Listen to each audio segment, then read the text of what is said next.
With some 6.8 million American Indian and Native Alaskans in the U.S., the Native vote could play a key role in the upcoming election, especially in some swing states in the West, like Nevada and Arizona.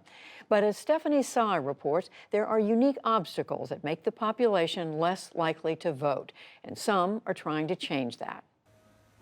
Judy, even though Native Americans represent one of the fastest growing populations in the United States, voting rights advocates worry they're being forgotten. And the pandemic has created even greater barriers to voting access.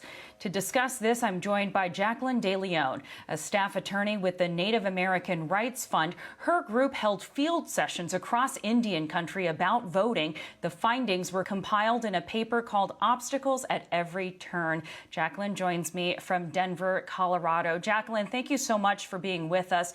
I want to start with this. There's been a big push for mail-in voting in many states. But in Indian country, for a lot of Native Americans, simply mailing in a ballot is not even an option. That's right. Even receiving the ballot is really difficult. And that's because on many Native American reservations, Native Americans just don't have residential home mail delivery or pickup. And so when it's time to cast your ballot, they're not receiving them safely in their mailbox. Instead, they have to travel to really distant post offices that are open for really limited hours, use the P.O. box that's shared between 10 to 15 people, and then pick up and then make that whole trek again to drop off their ballot. Right now, Native Americans understandably are being very conservative with their communities. They're shutting down their communities to outsiders in a lot of ways. And so the registration efforts are difficult. Additionally, Native Americans face barriers when registering because they don't have traditional addresses. And so it's just difficult for them to fill out the form.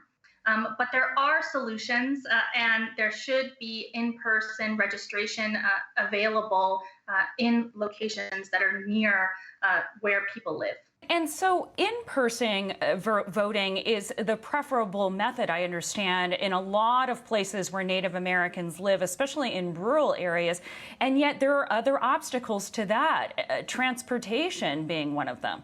That's right. So what we found at the field hearings is that the in-person voting options on Native reservations are often just unreasonably far away.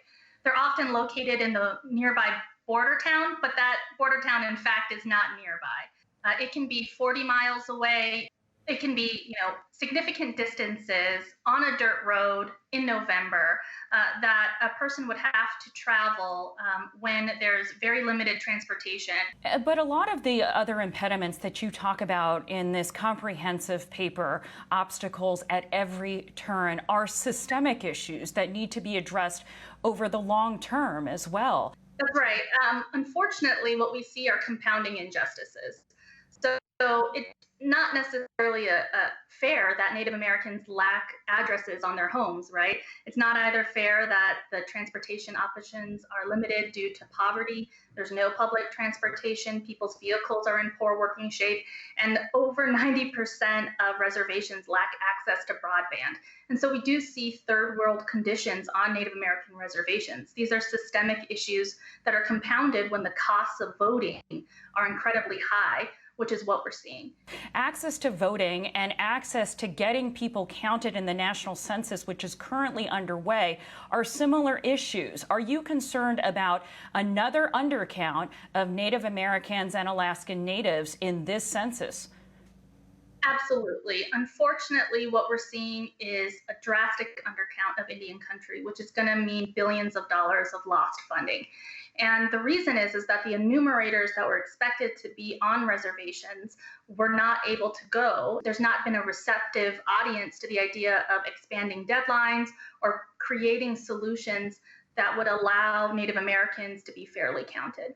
We should also mention that Native American populations, including here in Arizona, where they make up 6% of the voting age population, could in fact be a powerful voting bloc in some key swing states. What is your organization and other voting advocacy groups doing from now until the November election to make sure that Native Americans are included in this election?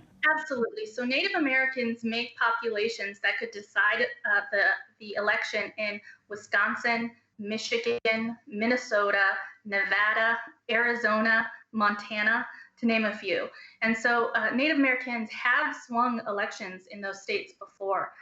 And so we are coordinating with tribes, trying to get them to maintain their in-person polling options, pushing back against counties that would have only mail-in voting options, and trying to make a national plea and a state plea to please maintain in-person on-reservation polling locations.